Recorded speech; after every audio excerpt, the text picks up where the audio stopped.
বাজারে বেড়ে গেছে জাল 500 টাকার নোট। একথা স্বীকার করে নিলেন রিজার্ভ ব্যাংকের গভর্নর সঞ্জয় মালহোত্রা।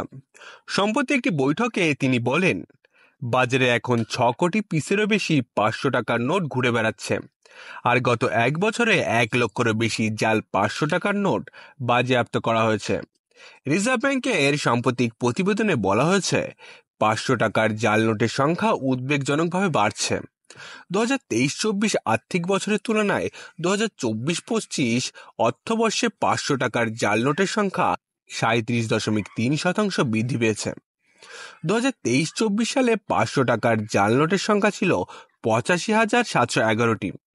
2024-25 এই সংখ্যা বেড়ে হয়েছে 1,17,722টি এবং 200 টাকার জাল নোটের সংখ্যাও 13.9% বেড়েছে এবং বর্তমানে এর সংখ্যা 32,600টি।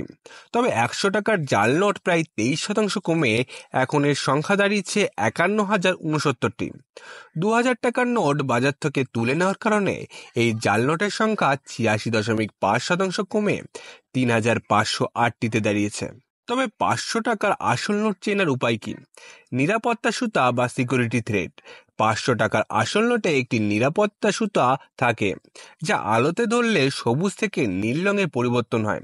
সুতোর উপর ভারত এবং আরবিআই লেখা থাকে।